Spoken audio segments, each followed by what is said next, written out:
Muy bien, estoy entonces con el exministro de Economía, Miguel Castilla, para preguntarle eso. ¿Por qué es que él cree que el corazón de la capacidad de resiliencia de la economía peruana está en ese capítulo económico de la Constitución? ¿No está exagerando? Muy buenos días. Hola, Augusto. Buenos días. Y creo que no. Y creo que hay un episodio del año 21 que es bastante diciente. Cuando se inicialmente asumió Pedro Castillo en la presidencia, hubo mucho temor, hubo una salida de capitales como nunca antes, el tipo de cambio se disparó a 4.10 y esto ocurrió más o menos entre el mes de agosto y el mes de octubre. Y luego hubo todo un cambio total, el tipo de cambio después se apreció, se fortaleció y pasaron, digamos, los miedos y volvieron los capitales. ¿Y qué ocurrió para digamos, este cambio de ánimo del capital externo que salió de manera récord? Fue un candado muy grande que el Congreso le puso para que el gobierno no pudiera convocar asambleas constituyentes sin ir por el Congreso. Y ese candado significó un respiro y una tranquilidad para los inversionistas nacionales y extranjeros de que el Perú, pese a todo el ruido político, iba a continuar con el mismo modelo económico. Solamente ese episodio, que es muy diciente, el tipo de cambio de muchos países es el mejor termómetro del miedo, de la incertidumbre, de la ansiedad que tienen los agentes económicos, y eso te lo refleja. Ahora, si tú preguntas exactamente qué es lo que se teme que puede cambiar, yo diría, para sintetizar, son tres elementos muy sencillos. ¿Cuáles son estos?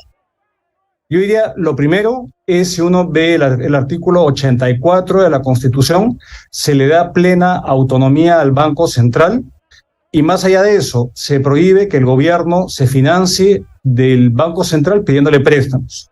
Esto ocurrió en el pasado y eso redundó en la hiperinflación, cuando el Banco Central emitía la maquinita, hacía emisión inorgánica y eso acabó disparando la hiperinflación a 7.000% al año, la más, y eso obviamente ahora está prohibido. Primer tema que es central.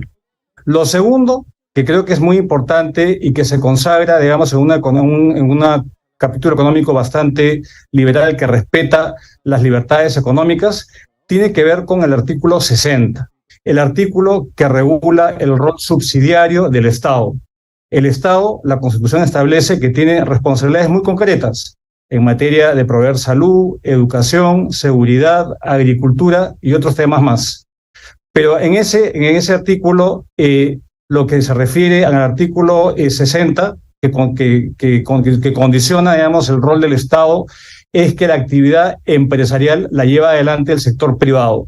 Y el Estado se circunscribe a un rol subsidiario. Donde no entra el privado, puede entrar el Estado. Y esto, ¿por qué es importante? Porque antes que hubiera esa prohibición y el Estado era un actor clave a través de empresas públicas, habían hasta el año 90 más de 200 empresas públicas. Esto ocasionó la friolera de pérdidas de más de 25.000 millones de dólares de pérdidas que finalmente hizo colapsar al Estado. Y el tercer elemento, y ahí me quedo, hay otros más, tiene que ver con el artículo 62, que es absolutamente clave, que tiene que ver con la protección constitucional que se le da a los contratos. Vale decir, la Constitución establece que una ley del Congreso no puede interferir en lo que acuerdan las partes. Las partes tienen cuando hay disputas y controversias, tienen mecanismos de resolución del contrato, pero una ley no puede incidir. Por ejemplo, yo soy el propietario de una vivienda y se la alquilo a una persona, el Estado no puede decir cobre más, cobre menos. Es lo que pactan las partes.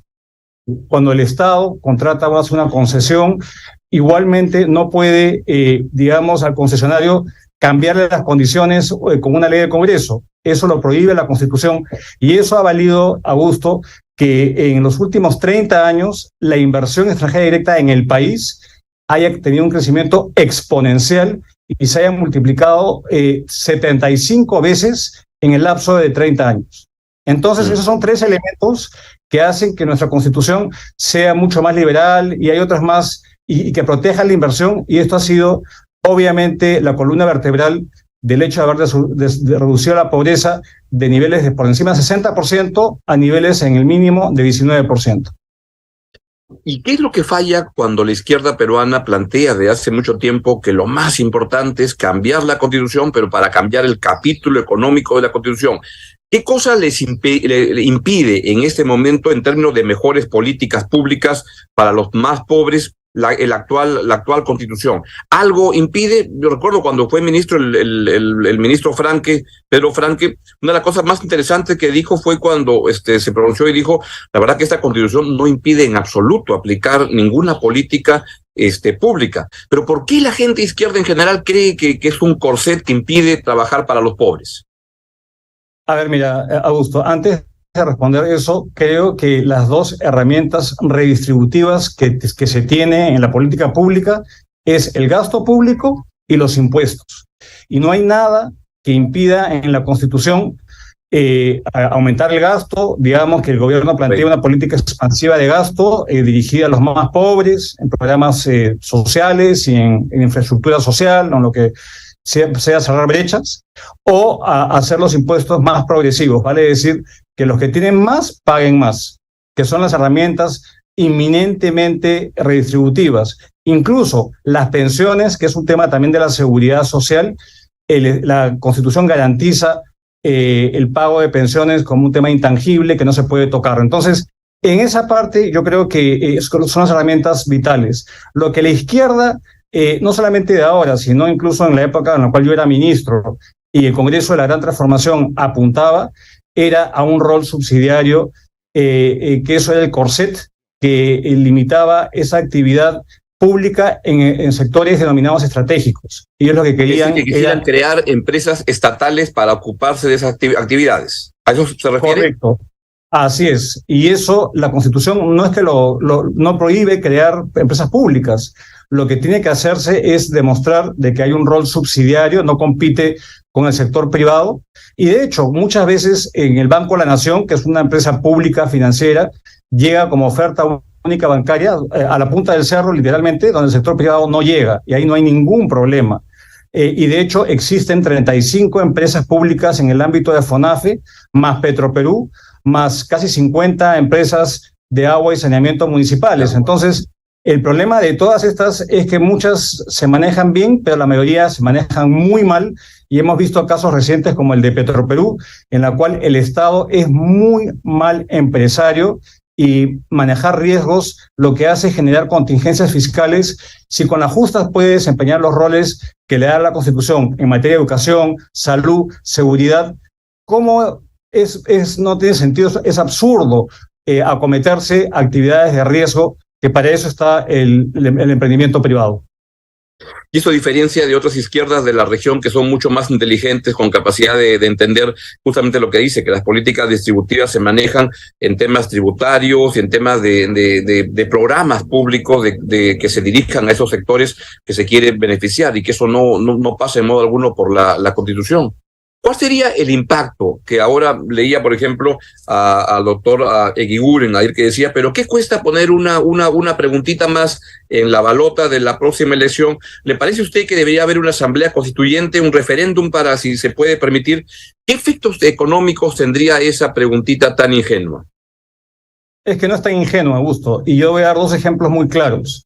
Cuando se le preguntó a los británicos hace 5 años respecto al Brexit, si querían dejar la Unión Europea o no, obviamente si se apela sin mucha información de las consecuencias a la soberanía del Reino Unido, bueno, se votó a favor de salir, y hoy día estamos viendo que el Reino Unido le ha pasado una gran factura y está teniendo déficits fiscales porque ha tenido que compensar a la Unión Europea en una situación bastante precaria. El otro ejemplo es el caso de Chile.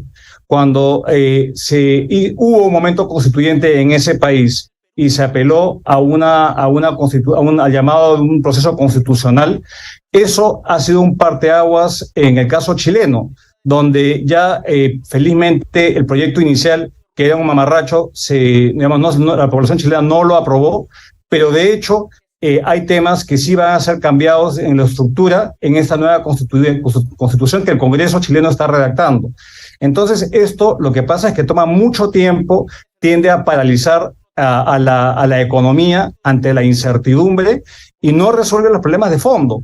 Si a mí me preguntan qué cosa se tiene que cambiar en la Constitución o qué cosa prohíbe efectivamente ejercer ese rol redistribuidor, yo diría que a lo que ha fallado rotundamente es el proceso de descentralización con autonomías absolutas que se le otorgan a los gobiernos regionales y locales en funciones claves como es educación, salud y agua, por ejemplo. Entonces, eso es un tema que para mí es absolutamente central y evidentemente todos los capítulos para que haya una mejor gobernabilidad y más pesos y contrapesos en el Estado. Pero yo creo que se puede efectivamente generar riqueza como ha ocurrido con la Constitución que tenemos sin, meternos a una camisa de 11 varas o abrir una caja de Pandora, que es lo que yo creo que podría fácilmente hacer que el Estado crezca y eso a la vez lo que perjudicaría a la postre es la fortaleza macroeconómica del país, que es el único activo con el cual aún tenemos y que de hecho las agencias que acaban de reducir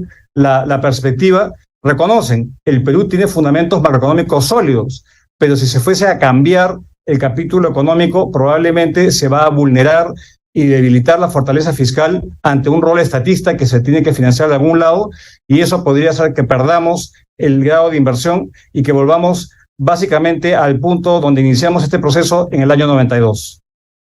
La verdad que coincido totalmente que de esta manera, con esta entrevista, estoy abriendo un espacio de entrevistas a una serie de personas para que nos den su punto de vista, como en este caso de lo negativo que sería ir a un cambio del régimen económico de la Constitución, para también escuchar a los que están a favor de este proceso y poder entender las reales razones. Pero como dice el doctor Castilla, pues la verdad que hay muy poco fundamento en este pedido para ir a una asamblea constituyente, especialmente para cambiar el régimen económico de la Constitución.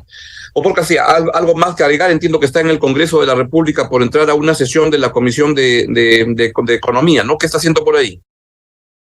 Sí, la Comisión de Economía me ha invitado a dar opinión técnica respecto a un proyecto de ley donde el gobierno pide facultades en materia económica justamente para acompañar los esfuerzos contracíclicos del programa Compunche Perú. Ellos han hecho un pedido donde en esta ocasión, a diferencia, digamos, de la expansión fiscal que tiene, que está realizando el gobierno para compensar esta situación tan penosa, donde el país se está paralizando por la conflictividad y la violencia social, es apuntar a políticas de largo plazo.